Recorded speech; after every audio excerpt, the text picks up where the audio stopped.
বঙ্গবন্ধু ডাক না দিলে 1971 হতো না, আমরা এই বাংলাদেশ পেতাম না। আমরা অকৃতজ্ঞ না, আমরা এই বাংলাদেশকে ভালোবাসি, আমরা বঙ্গবন্ধুকে ভালোবাসি। আমি যাব, আমরা যাব, আমরা সবাই যাব ধানমন্ডি 32-এর ওই পোড়া বাড়িতে গিয়েই আমরা শ্রদ্ধা জানাবো। এখন আমাদের সামনে শুধুই 15ই আগস্ট, ধানমন্ডি 32, আমরা সেখানে যাব, সবাইকে ডাকছি আসুন। ঠিক আছে, ঠিক আছে, তো প্রচুর তো আবেগ দেখাচ্ছেন। আসেন আমরা দেখি শেখ মুজিবের স্থান আমাদের ইতিহাসে কোথায় হবে। আজকে সেই পর্যালোচনা করব।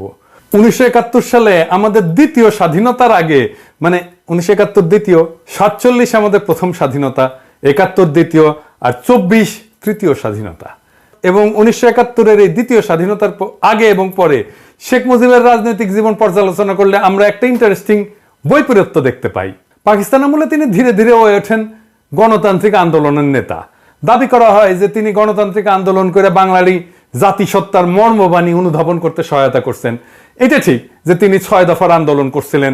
তার প্রথম দফাতেই ছিল একটা গণতান্ত্রিক শাসন পদ্ধতির প্রবর্তন দাবি করা। সেই দফায় বলা হয়েছিল লাহোর প্রস্তাবের ভিত্তিতে সংবিধান রচনা করে পাকিস্তানকে একটি ফেডারেশনে পরিণত করতে হবে, যেখানে সংসদীয় পদ্ধতির সরকার থাকবে এবং প্রাপ্তবয়স্ক নাগরিকদের ভোটে নির্বাচিত আইন পরিষদ সার্বভৌম হবে। সুতরাং দেখা যাচ্ছে শেখ মুজিব প্রথম স্বাধীনতা যুদ্ধের আগে সংসদীয় পদ্ধতির পক্ষে ওকালিত করছিলেন এবং জাতির কাছে নিজেকে উপস্থাপিত করছিলেন গণতান্ত্রিক সংগ্রামের নেতা হিসাবে। 71-এর স্বাধীনতার পরে বাংলাদেশবাসী কি লক্ষ্য করলো? বিপন্ন বিস্ময়ে দেখলো গণতন্ত্রের ধ্বজাধারী মুজিব কি দ্রুততার সাথে সংসদীয় পদ্ধতিকে ছুঁড়ে ফেলা ফ্যাসিবাদী একনায়কতন্ত্র কায়েম করলো। সেই সময়ের বিরোধী রাজনৈতিক দলগুলোর সংখ্যা এবং শক্তি ছিল খুবই সীমিত এবং নগণ্য। সেই অল্প সংখ্যক সীমিত কণ্ঠও তার সহ্য হয়নি। সকল রাজনৈতিক দলের বিলুপ্ত ঘটায় স্বৈর শাসক মুজিব অতি দ্রুতই প্রতিষ্ঠা করলেন কুখ্যাত বাকশাল। সংসদে বাকশাল অনুমোদনের মাত্র 15 মিনিটের মধ্যে নিয়ম বহির্ভূতভাবে প্রেসিডেন্ট পদে শপথ নিয়ে তিনি বনে গেলেন দেশের সকল ক্ষমতার একছত্র অধিকারী। তাকে অপসারণের কোনো ধারা রাখা হলো না। তার কীর্তিকলাপ এতটাই ভয়ঙ্কর ছিল যে তখন তাকে তাজউদ্দিন আহমেদ হিসর করে দিয়ে বলছিলেন যে আপনাকে শান্তিপূর্ণ পথে অপসারণ করার পথ আপনি বন্ধ করে দিলেন। সেই সময়কার বাকশালের স্লোগান ছিল এক নেতা এক দেশ, বঙ্গবন্ধুর বাংলাদেশ। শেখ মুনি আরো এক ধাপ আগায় যেয়ে বলতেন জনতার শাসন নয়, মুজিবের শাসন চাই। অন্য সকল ফ্যাসিবাদী রাষ্ট্র এবং সরকারের মতো মুজিবের বাংলাদেশও হয়ে গেল এক দলের অধীনস্থ এক ব্যক্তির শাসন। একটা রাষ্ট্রের 3টা শাখা বা অংশ থাকে: নির্বাহী বিভাগ অর্থাৎ প্রশাসন, আইন বিভাগ অর্থাৎ সংসদ এবং বিচার বিভাগ অর্থাৎ আদালত। মুজিবের হাতে কুক্ষিগত হলো এই সবগুলি বিভাগ। তিনি নিজেই পরিণত হলেন রাষ্ট্রে। ঠিক একইভাবে হাসিনা পরিণত হয়েছিল অতি রাষ্ট্রে। এইভাবেই স্বাধীনতা যুদ্ধ পূর্বকালের গণতান্ত্রিক অধিকার আদায়ের সংগ্রামের নেতা মাত্র 4 বছরের কম সময়ের মধ্যে বাংলাদেশে ফ্যাসিবাদী একনায়কতন্ত্রের আইকন হয়ে উঠলেন। ফ্যাসিবাদের এমন একটা আইকন স্বদেশের গণতন্ত্র, মানবাধিকার, এমনকি স্বাধীনতা, সার্বভৌমত্ব, আঞ্চলিক অখণ্ডতার প্রতি কত বড় হুমকি সেটা তৎকালীন সমাজের সকলেই অনুধাবন করছিলেন। সেই কারণেই ফ্যাসিস্ট শেখ মুজিবের নিষ্ঠুর, আকস্মিক, রক্তাক্ত এবং মর্মান্তিক মৃত্যুতে দেশবাসী চমকিত হইলেও হাঁপ ছেড়ে বাঁচছিল এবং খুশিতে আনন্দে ফেটে পড়ছিল। এডিরে সাহেব এখন সেই পার্টি সং বাজান, যেই পার্টি সং আমাদের বাজানো উচিত ছিল 1975-এর 15ই আগস্টের পরে। সেই একদল বীর সেনানী, সেনাপতি এবং সৈনিকদের উদ্দেশ্যে যারা রাজতান্ত্রিক সমাজতন্ত্রের অন্ধগলিতে ঢুকে পড়া দিশেহারা বাংলাদেশকে তখন মুক্তবাজার অর্থনীতি এবং গণতান্ত্রিক বিকাশের মুক্ত স্বাধীন পদে পুনঃস্থাপন করেছিল। এদের সকলেই ছিলেন 71-এর স্বাধীনতা সংগ্রামে অংশগ্রহণকারী বীর মুক্তিযোদ্ধা। আমরা তাদের অবদান এবং আত্মত্যাগের কথা ভুলে গেছি। ওই সকল বীরকে সঠিকভাবে মূল্যায়ন, স্মরণ, শ্রদ্ধা করতে ব্যর্থ হয়েছি বলেই এই প্রিয় স্বদেশ এখনো দুর্গতি থেকে বের হয়ে আসতে পারেনি। 15ই আগস্ট ছিল একটা বিপ্লব, যে বিপ্লবের ওনারশিপ কেউ নিল না, কিন্তু জনতা সেই বিপ্লবের নায়কদেরকে অভিষিক্ত করছিল রাজপথে উচ্ছ্বাস করে, উল্লাস করে। বাংলাদেশের ইতিহাসের নায়করা হলো উপেক্ষিত, আর সেটাই হয়ে উঠল বিপ্লবকে সংহত না হতে দেওয়ার প্রথম ধাপ। বিপ্লব হয়ে গেল বেহাত। সে বিষয়টা আজকে আর আলাপ না করি, কিন্তু আমি অগাস্ট বিপ্লবের সমস্ত সেনানায়কদেরকে, সমস্ত সৈনিকদেরকে আমার বিপ্লবী সালাম জানাই। আজ আবার একটু হিসাব মিলায় দেখা যাক। স্বাধীন বাংলাদেশের প্রথম শাসক শেখ মুজিব কি কি মহা অপকর্ম করছিল। স্বাধীন দেশে সরকারিভাবে বিচার বহির্ভূত প্রথম হত্যাকাণ্ডটি ঘটে শেখ মুজিবের নির্দেশে। বিপ্লবী বামপন্থী নেতা সিরাজ শিকদারকে খুন করেই তিনি ক্ষান্ত হন নাই। জাতীয় সংসদে দাঁড়িয়ে দম্ভভরে চিৎকার করে ঘোষণা করছিলেন, কোথায় সেই সিরাজ শিকদার? তখনই দেখা গেছে শেখ মুজিবুর রহমান নিজেকে মানুষের বাঁচা মরার নিয়ন্তা ভাবতে শুরু করছিলেন। বিপ্লবী সিরাজ শিকদারকে খুন করার মধ্যে দিয়ে মুজিব বিচার বহির্ভূত হত্যা এবং খুন গুমের কালো হাত উদ্যত করছিলেন। শীঘ্রই তা বহুগুণে সম্প্রসারিত হয়েছিল তৎকালীন বৈষম্য বিরোধী সংগ্রামরত হাজার হাজার বাম প্রগতিশীল নেতা কর্মী সংগঠকদের দিকে। কেউ রেহাই যায় নাই। জাসদ থেকে শুরু করে সিপিবি, আদর্শবান এমন সকল যুবকেরা তখন বিশ্বাস করত মুজিব জাতির সাথে প্রতারণা করছে, স্বাধীনতা যুদ্ধের মূল উদ্দেশ্যগুলি বিসর্জন দিছে, বিশেষ করে একটি সাম্যভিত্তিক গণতান্ত্রিক সমাজ প্রতিষ্ঠার লক্ষ্যের সাথে বিশ্বাসঘাতকতা করে ক্ষমতা কুক্ষিগত করছে। মুজিব আমলে তার তৈরি কুখ্যাত রক্ষী বাহিনীর হাতে নিহত হন প্রায় 30,000 তরুণ যুবক, যারা ছিলেন আজকে বাংলাদেশের চলমান ছাত্র আন্দোলনে অংশগ্রহণকারীদের মতোই আত্মোৎসর্গের জন্য প্রস্তুত অকুতভয় তরুণ সম্প্রদায়। মুজিব আমলেই শুরু হয় নির্বাচনী কারচুপি। 1973 সালে বাংলাদেশে প্রথম সংসদ নির্বাচন অনুষ্ঠিত হয়। সেই নির্বাচন কেমন হয়েছিল তা জানার জন্য আবুল মনসুর আহমেদের কাছ থেকে শুনি। উনি লিখতেছেন, শেখ মুজিব প্রবীণ ও দক্ষ পার্লামেন্টেরিয়ানদেরকে পার্লামেন্টে ঢুকিতে না দিবার জন্য সর্বশক্তি নিয়োগ করিলেন। আমি দেখিয়া খুবই আতঙ্কিত ও চিন্তাযুক্ত হইলাম যে নির্বাচন চলাকালে আওয়ামী নেতৃবৃন্দ অপোজিশনের প্রতি যে মনোভাব অবলম্বন করিয়াছিলেন সেটা সাময়িক অবিবেচনা প্রসূত ভুল ছিল না। তারা যেন নীতি হিসাবেই এই পন্থা গ্রহণ করিয়াছিলেন। নির্বাচনের ফলে অপোজিশন একরূপ শূন্যের কোঠায় পৌঁছাইছিল। আবুল মনসুর আহমেদ ইনি ছিলেন শেখ মুজিবের রাজনৈতিক গুরু এবং আমাদের মাহফুজা নামের বাবা। সে নিশ্চিতভাবে জিততো, আওয়ামী লীগ নিশ্চিতভাবে জিততো বা সংখ্যাগরিষ্ঠ হইতো, তাও কেন এই ঘৃণিত কারচুপি সে করলো? এটা নিয়ে অনেকেই বিস্মিত হয়েছিলেন, কিন্তু উত্তর পান নাই। আজ আমরা সেই উত্তর শুনবো। কেন নিশ্চিত বিজয় যেন কারচুপির পথে শেখ মুজিব অগ্রসর হয়েছিল। সেই নির্বাচনে আওয়ামী লীগ পাইছিল 300-র মধ্যে 292টা। 10টা সিটের কম পাইলে সরকারিভাবে পার্লামেন্টে বিরোধী দল হওয়া যায় না। ফলে বাংলাদেশে মুজিবের প্রথম এবং একমাত্র নির্বাচনে সৃষ্ট পার্লামেন্টে কোনো বিরোধী দল ছিল না। এটা আমরা কেউ জানি না। পরবর্তীতে একদলীয় ব্যবস্থা প্রবর্তনের প্রাথমিক পদক্ষেপ ছিল এইটা। তার মানে সামান্যতম সংসদীয় বিরোধিতা সে টলারেট করবে না। সেই জন্যই সে নীতি হিসেবে গ্রহণ করছিল, যেটা নিশ্চিত হওয়া সত্ত্বেও বিপুল ব্যাপক কারচুপির মাধ্যমে সংসদে 292টা আসন নেওয়া যেন কোনোভাবে কোনো সংসদীয় বিরোধী দল না থাকে। একই কাজ করছিল আমাদের গতদামি নির্বাচনে হাসিনা মুজিবের মাইয়া। মুজিবের আরেকটা কুকর্ম ছিল লুটপাটের রাজত্ব কায়েম করা। তার দল পরিবারের লোকজন দুস্থ অসহায় সংখ্যালঘুদের সহায় সম্পত্তি, বাড়িঘর দখল, রেশন কার্ড, পারমিট বাণিজ্য, চোরাচালান, খাদ্যদ্রব্যের মজুতদারি, এই সমস্ত অপরাধমূলক কাজকে মূল অর্থনৈতিক এবং বাণিজ্যিক কর্মকাণ্ড হিসেবে প্রতিষ্ঠা করছিল। তখনকার রাজধানী ঢাকার দুর্দশাগ্রস্ত এক রাতে তার বড় ছেলে শেখ কামাল সাঙ্গপাঙ্গ নিয়ে দেশের কেন্দ্রীয় ব্যাংক এলাকায় মানে মতিঝিল এলাকায় পুলিশের গুলি খায় হাসপাতালে ভর্তি হয়েছিল। কি করতে গেছিল আপনারাই বুঝে নেন। ডাকসুর নির্বাচন পর্যন্ত নিশ্চিত হার যায় না, ব্যালট বাক্স ছিনতাই করছিল। এই শেখ কামাল শেখ মুজিবের কুপুত্র একটা ঝুট খোলা জিপ নিয়ে দাপায় বেড়াইতো তার গুন্ডা বা সঙ্গীদের নিয়ে সারা ঢাকা, যারে পাইতো তারাই তারা করতো। আহমেদ সফারে তারা করছিল নিউ মার্কেট এলাকায়, তারা করছিল আহমেদ সফা, জান নিয়ে দৌড় দিছিল এই শেখ কামাল। শেখ মুজিব গোপালগঞ্জ থেকে আসা সামন্ত প্রভুর মতো করে দেশ চালাইতে চাইছিল। তিনি হয়তো নিজেকে গোপালগঞ্জের রাজবংশের প্রতিদ্বন্দ্বী মুসলিম শাসক মনে করতেন। এমনই ছিল তার জ্ঞান গরিমার সর্বোচ্চ স্তর। কোনো লেখাপড়া জানতো না, কিছু লেখাপড়া করে না। তার সাথে জেল খাটছে এরকম একজনের কাছ থেকে আমি শুনছি, আমি আর নাম না কই আর কয়াই দিই, ওই যে মূলধারা 71-এর লেখক। উনি বলছিল আমাকে যে শেখ মুজিব একটা বই নিয়ে যায় জেলখানায় যাওয়ার সময়, আর ওই বইয়ের এক পৃষ্ঠা সারাক্ষণ পড়ে এবং জেল থেকে বের হওয়ার সময় ওই এক পৃষ্ঠা সে শেষ করতে পারে না। ও দেখায়, কেউ আসলে দেখা বই খুলে দেখায় যে আমি বই পড়িচ্ছি, আর ওই এক পৃষ্ঠা সে জীবনে শেষ করতে পারে না। এই হচ্ছে ওর জ্ঞান গরিমার স্তর। মুজিবের অর্থনৈতিক নীতি দেশকে এতই ভয়ঙ্কর পরিস্থিতির মধ্যে ফেলছিল যে 1974 সালে বাংলাদেশ এক ভয়াবহ দুর্ভিক্ষে পতিত হয়েছিল। মুজিব সৃষ্ট সেই দুর্ভিক্ষে কয়েক লক্ষ দরিদ্র পীড়িত নিঃস্ব নিরীহ মানুষ মৃত্যুবরণ করছিল, আর দারিদ্র্যের সীমানার নিচে পতিত হয়েছিল 65% বেশি মানুষ। নোবেলজয়ী অর্থনীতিবিদ অমর্ত্য সেন তার গবেষণায় দেখাইছিলেন সেই দুর্ভিক্ষ খাদ্যের অভাবের জন্য ঘটেনি, ঘটছিল মজুতদারির কারণে।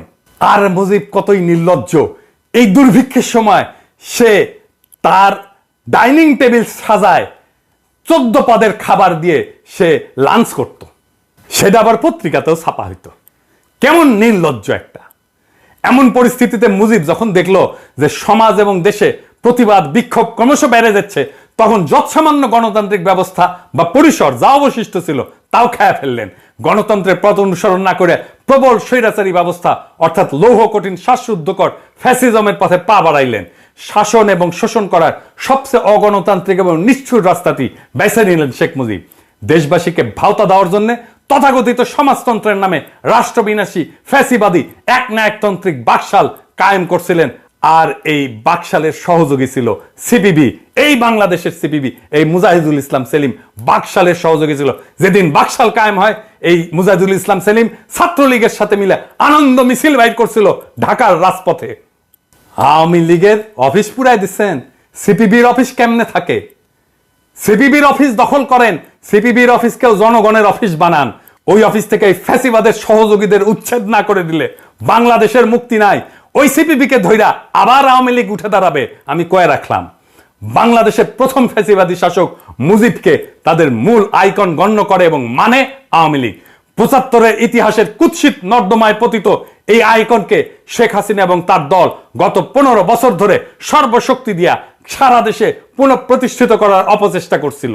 এই প্রক্রিয়ায় মুজিবের স্বৈরাচারী প্রতিটি অপকর্মকে আড়াল কইরা মিথ্যামিথ্যি তার গুণের কলবর বহুগুণে বাড়ায় এবং দেখায় তার একটা ইতিবাচক ভাবমূর্তি প্রতিষ্ঠার চেষ্টার কোনো ত্রুটি করা নাই গত 15 বছর জবরদস্তি করে ক্ষমতায় থাকা স্বৈরাচারী হাসিনা সরকার। এই জন্যে রাষ্ট্রীয় ভান্ডার থেকে কয়েক হাজার কোটি টাকা খরচ করছে। এত কিছু করেও যে কোনো কিছু কাজে লাগেনি তা প্রমাণিত হয়েছে বাংলাদেশের কিশোর তরুণ যুবকদের নেতৃত্বে সম্পাদিত সফল আগস্ট বিপ্লবে মুজিবের সমস্ত মূর্তি, মুজিবের সমস্ত আইকন জয় বাংলা কইরা দিছে বাংলার দামাল ছাত্র জনতা। এই ঘটনা যে ঘটবে এটা আমি আগেই বলছিলাম। এডিটর সাহেব দেখান কি হবে, আমি এটা বলছিলাম, দেখান। আমরা যে লড়াইটা করছি না সেটাও বলে মুক্তিযুদ্ধ। 71-এর মুক্তিযুদ্ধের চাইতে কম গৌরবের না, 71-এর চাইতে কম রক্তাক্ত না। এই লড়াইয়ে বিজয়ী হয়ে আমরা বাংলাদেশের মানুষকে প্রকৃত মুক্তির স্বাদ দেব। আমরা নতুন রিপাবলিক গড়ব, যেটা আপনারা পারেন নাই। তো যেখানে সমান নাগরিক অধিকার নিয়ে সকল নাগরিক মর্যাদার জীবন পাবে, বাংলাদেশের সকল মানুষের সমস্ত সম্ভাবনাকে উন্মুক্ত করা হবে, দিল্লির দাসত্ব থেকে বাংলাদেশের মানুষ মুক্তি পাবে। আর আমরা কাদের সিদ্দিকীর মতো প্রকাশ্যে বেয়নের দিয়ে কাউরে খুঁচায় মারবো না বিজয়ের পরে, বা বিহারীদের সম্পদ দখল কইরা ভাগ্য বদলাইতে দেব না কাউরে। তবে আমরা চাই বা না চাই, আওয়ামী লীগ আর কোনোদিন মাথা তুলে দাঁড়াইতে পারবে না, নিশ্চিন্ন হয়ে যাবে। আর ওই যে ড্যাডি অফ দ্য নেশনের যে সমস্ত মূর্তি টুর্তি বসাছে না হাসিনা, কাটাল রানী, ওগুলো থাকবে না। হাঙ্কারে কিছু করা লাগবে না। হাসিনার পতনের 24 ঘন্টার মধ্যে পাবলিক সেগুলো মাটির সাথে মিশিয়ে দেবে। বাংলাদেশ রাষ্ট্র প্রতিষ্ঠার পর শেখ মুজিব কখনোই দেশের ঐক্য এবং জাতীয় সংহতির প্রতীক হিসেবে আবির্ভূত হননি। তিনি ছিলেন গাজী গোলাম মোস্তফার মতো চোর, ডাকাত, নিকৃষ্ট দুর্বৃত্তদের নেতা। 71-এর পরে শেখ মুজিব হয়েছিলেন দুর্বৃত্তদের নেতা, জনতার নেতা না। গত শতাব্দীর 60-এর দশকের শেষ ভাগে বাংলাদেশের সবচেয়ে মেধাবী তরুণেরা আওয়ামী লীগের ছাত্র সংগঠন ছাত্রলীগের সাথে যুক্ত হয়েছিল। একটা বৈষম্যহীন সমাজের ধারণায় উদ্দীপিত ছিল ওই তরুণেরা। সমাজতন্ত্র প্রতিষ্ঠার স্বপ্নে চালিত হয়ে এই তেজোদ্দীপ্ত অংশই আওয়ামী লীগে ঘটাইছিল বিপ্লবী রূপান্তর। তারাই ব্যাপকভাবে যোগ দিছিল মুক্তিযুদ্ধে। স্বাধীনতা যুদ্ধের ব্যাপক বিশাল যজ্ঞের মধ্যে এই বিপ্লবী অংশ দলটির সনাতনী নেতাদের বিরুদ্ধে চলে গেছিল। বিপরীতে চিরায়ত পুরনো প্রাচীন আওয়ামী নেতা সংগঠকদের প্রধান এবং আসল নেতা ছিল শেখ মুজিবুর রহমান। ওই সনাতনী অংশ তারা পাকিস্তানের মতোই শোষণ, বঞ্চনা, বৈষম্যের আর একটা দেশ বানাইতে চাইতো, যার মালিক হবে তারা। আওয়ামী লীগের ভেতরকার সেই সকল রাজনৈতিকদের গুরু ছিলেন এই এই এই এই এই এই এই এই এই এই সরাদি বডিগার্ড।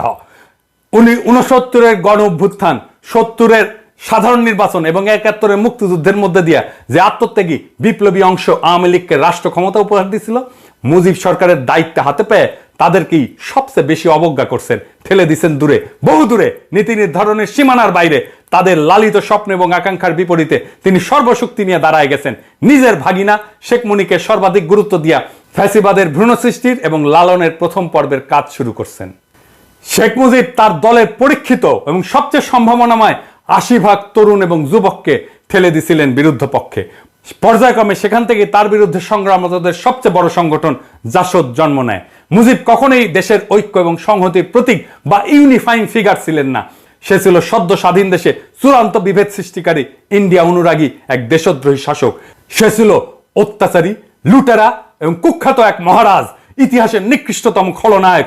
তার খুনি পাপিষ্ট কন্যা শেখ হাসিনা, মা দুর্নীতি এবং দুর্বৃত্তপরায়ণ শেখ পরিবার এবং ফ্যাসিস্ট দল আওয়ামী লীগ দেশবাসীর কাছে এই ঘৃণিত নিকৃষ্ট ব্যর্থ শাসক মুজিবকে নানান মহিমায় মহিমান্বিত করে দলীয় সম্পত্তি এবং প্রশ্নহীন আনুগত্য প্রতিষ্ঠার ভয়ঙ্কর প্রতীকে পরিণত করছিল, যা আগস্ট জনরোষের আগুনে পুড়ে কয়েক ঘন্টার মধ্যে নিশ্চিহ্ন হয়ে গেছে। হাসিনা কিভাবে মুজিবের ঐতিহ্যকে বহুগুণে ছাড়াই গেছে, আসেন সেটা দেখি। প্রথমত, শেখ মুজিব সদ্য স্বাধীন এবং অপার সম্ভাবনাময় বাংলাদেশে নির্বাচন ব্যবস্থার কারচুপির যে ধারা শুরু করছিল, খুনি হাসিনা সেই জাল জালিয়াতিকে আরো ভয়াবহ পর্যায়ে অধঃপতিত করছে। ভোটচোর হাসিনা প্রকৃতপক্ষে নির্বাচনকে নির্বাসনে পাঠায় দিছিল।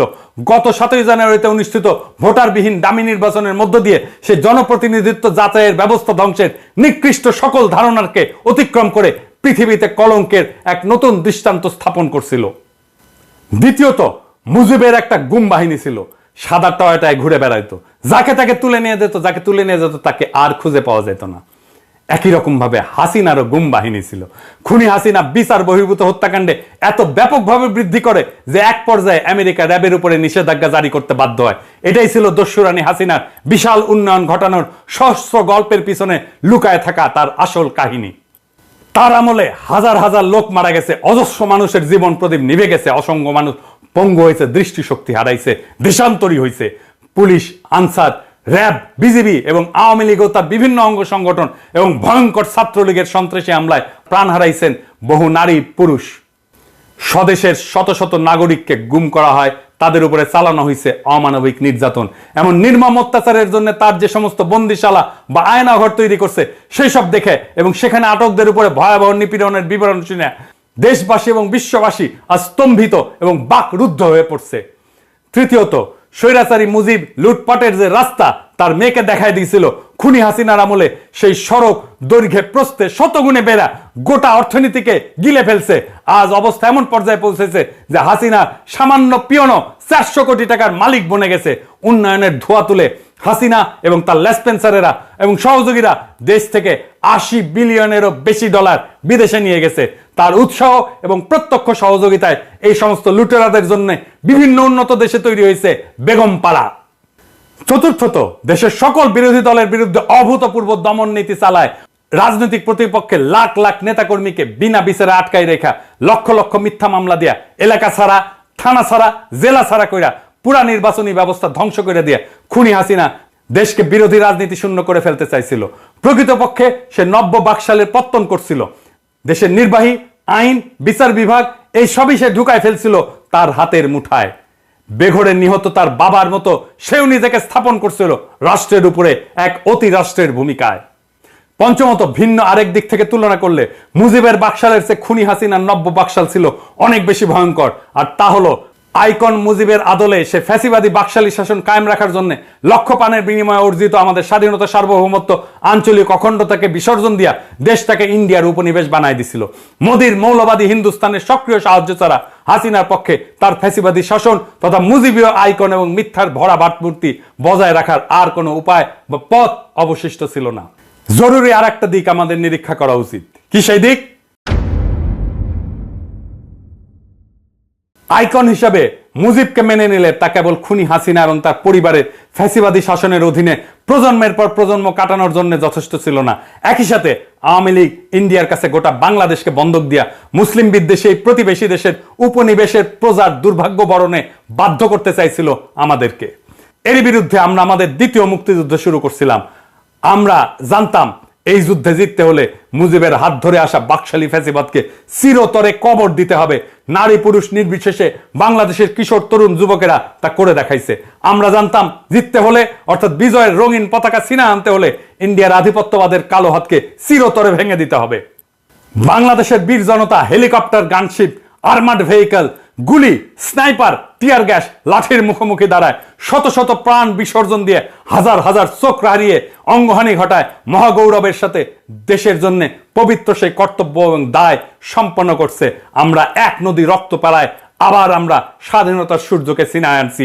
এই মহান যুদ্ধে বিজয়ী হওয়ার সাথে সাথেই বাস্তবেই মুজিবের ফ্যাসিবাদী আইকন ভেঙে চুরে টুকরা টুকরা হয়ে গেছে।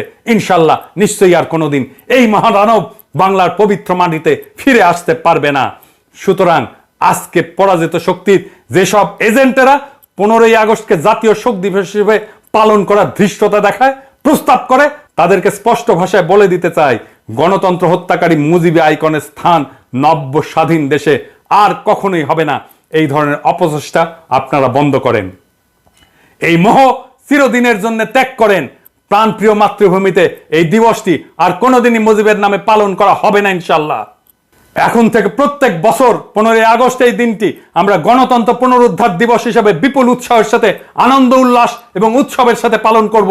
আমরা স্মরণ করব সেই বিপ্লবী বীরদের যারা আমাদেরকে এই 15ই আগস্টে গণতন্ত্র উদ্ধারের ক্ষেত্রে সেনানীর ভূমিকা, পথ প্রদর্শকের ভূমিকা এবং বিপ্লবী ভূমিকা পালন করছিল। আমরা এইখানেই থেমে থাকবো না। আমাদের বিপ্লবের একটা প্রধান অঙ্গীকার হলো ফ্যাসিবাদকে চিরতরে বিদায় করা। আমরা সেই পবিত্র অঙ্গীকার অবশ্যই বাস্তবায়ন করব।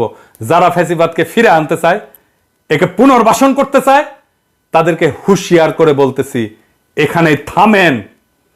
এই প্রসঙ্গে ব্রিগেডিয়ার সাখাওয়াত হোসেন আপনারে বলতেছি, যথেষ্ট বলছি, আপনি থামতেছেন না। আপনারে আজকা আমরা জনতার পক্ষ থেকে যেই খেতাব আমরা এতদিন হাসিনার লোকদেরকে দিছি, সেই খেতাব আপনারে দিলাম। এডিটর সাহেব জাউরা সিল মেরে দেন। আর একবার মারেন, 3 বার মারেন, শুয়ারের বাচ্চা, তোর পাছার মধ্যে সিল মেরে দেবো আমি। হারামজাদা, তুই খুনিদেরকে সংগঠিত হতে বলার কে? কোন এখতিয়ারে, কোন জোরে তাদের পুনর্বাসিত করতে চাস তুই? কার স্বার্থে, কোন পক্ষে কথা বলতেছিস? শুয়ারের বাচ্চা, তোর স্বরাষ্ট্র মন্ত্রণালয় তোর পাছা দিয়ে গুটি ঢুকাই দিব। হারামজাদা, বান্দির পুত, মাদারচোদ। খুনি হাসিনা গত 15 বছর ধরে ইন্ডিয়ার প্রয়োজন এবং হীন স্বার্থে বাংলাদেশের সশস্ত্র সেনাবাহিনীর বিভিন্ন স্তরে যে অশুভ পরিবর্তন ঘটাইছে, অফিসার স্তরে যে পরিমাণে দুর্নীতিগ্রস্ত, দালাল, অসৎ মাল ঢুকাইছে, তাদের ব্যাপারে দেশবাসী সতর্ক, সজাগ এবং সচেতন আছে।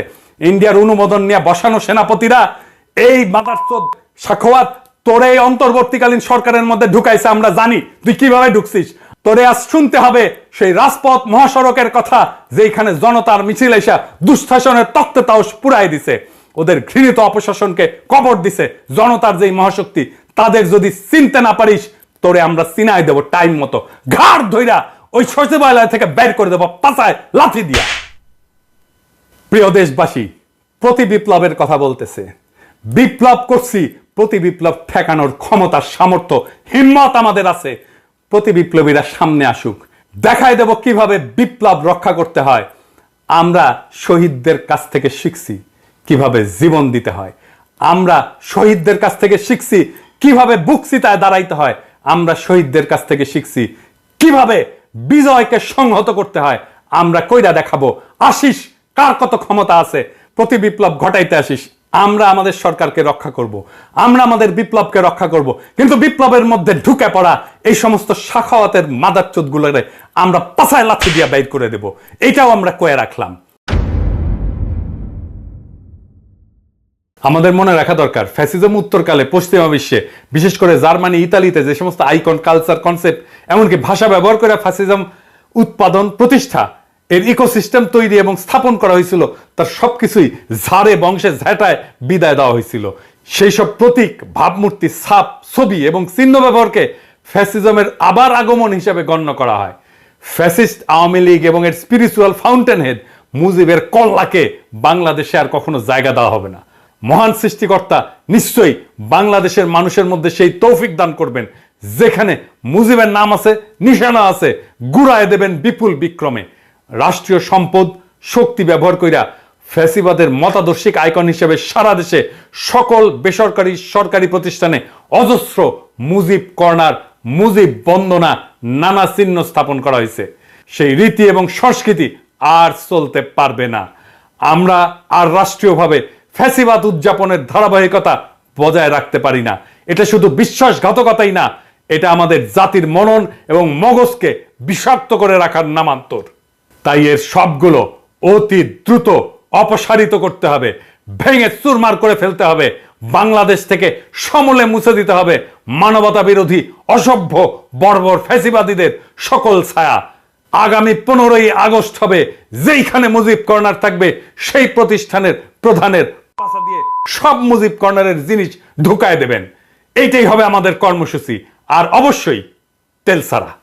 2 প্রজন্মের খুনি শেখ হাসিনা জোর জবরদস্তি করে 17 কোটি মানুষের মানবিক মৌলিক রাজনৈতিক অধিকার হরণ কইরা অভাব অনটনে কাঠানো এই রাষ্ট্রের কয়েক হাজার কোটি টাকা খরচ করে তার বাপ মুজিবের জন্ম শতবর্ষ পালন করছিল।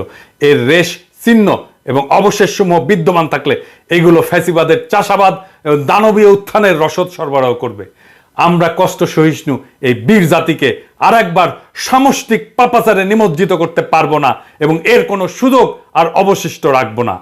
মুজিব পরিবারের সকল সদস্য এবং শেখ হাসিনার বানানো হাজার হাজার কোটি টাকার মালিকদের কাছ থেকে তাদের সকল সহায় সম্পত্তি রাষ্ট্রায়ত্ত করে বাংলাদেশকে কড়ায় গন্ডায় ক্ষতিপূরণ আদায় করতে হবে। শেখ পরিবার, আওয়ামী লীগ এবং তাদের দোসরেরা নব্য স্বাধীন এই বাংলাদেশ গড়ার কোনো কাজেই লাগবে না, বরঞ্চ তারা নানাভাবে একে বাধা দিতে, অকার্যকর করতে এবং ব্যর্থতায় পর্যবেসিত করার সকল অপচেষ্টা চালাবে। এই সকল স্থাপনা, চিহ্ন, প্রতীক ফ্যাসিজম পুনরুৎপাদনের সহায়ক হবে। সেই জন্য মূল সহ এসব উপড়ে ফেলাটাই হবে গণঅভ্যুত্থান সংগঠনকারী বিপ্লবীদের একটা বড় আদর্শিক কর্তব্য। সমাজ, সরকার ও রাষ্ট্র থেকে ফ্যাসিবাদীদের উৎখাতে দ্বিতীয় বিশ্বযুদ্ধের পর জার্মানি এবং ইতালিতে যে সমস্ত পদক্ষেপ পদ্ধতি গ্রহণ করা হয়েছিল, বর্তমান বাংলাদেশের পরিস্থিতি ও পরিপ্রেক্ষিত বিবেচনা নিয়ে আমরাও তার প্রয়োগ এবং বাস্তবায়ন করব, যাতে দানব সৃষ্টি হওয়ার মতো সকল দুষ্টক্ষত সমাজ দেহ থেকে চিরতরে দূর করা যায়। এই হাসিনা বাংলাদেশে হিন্দু, মুসলমান, পাহাড়ি, সমতলী, আওয়ামী লীগ, আওয়ামী বিরোধী, মুক্তিযুদ্ধের পক্ষে বিপক্ষে, সেকুলার, নন সেকুলার, জঙ্গি, প্রগতিশীল নানা ন্যারেটিভে এই জাতিকে বিভক্ত করছে। মনে রাখবেন, আমরা সবাই বাংলাদেশের নাগরিক।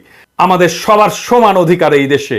এই দেশের সম্পদে আমাদের ঐক্যই আমাদের শক্তি, আমাদের বিভক্তি আমাদের পরাজয়। একজন পাহাড়ি নির্যাতিত হলে সেটা সংখ্যালঘু নির্যাতন নয়, সেটা নাগরিক নির্যাতন। একজন হিন্দু নির্যাতিত হলে সেটা সংখ্যালঘু নির্যাতন নয়, সেটা নাগরিক নির্যাতন।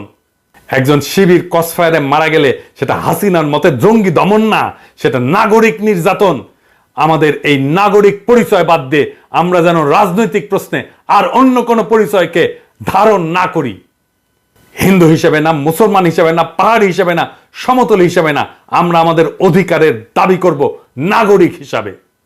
গণতন্ত্র অর্জন, প্রতিষ্ঠা এবং রক্ষার এই নব পথযাত্রায় বিশ্বব্যাপী মানবিক মূল্যবোধ বিকাশের সকল ইতিবাচক শিক্ষা, জ্ঞান এবং অভিজ্ঞতা আমরা উদার চিত্তে গ্রহণ করব। ভালো এবং অগ্রগামী সকল কিছুই নব স্বাধীন বাংলাদেশ গড়ার কাজে আমরা ব্যবহার করব। নিশ্চয়ই সৃষ্টিকর্তা আমাদের সহায় হবেন।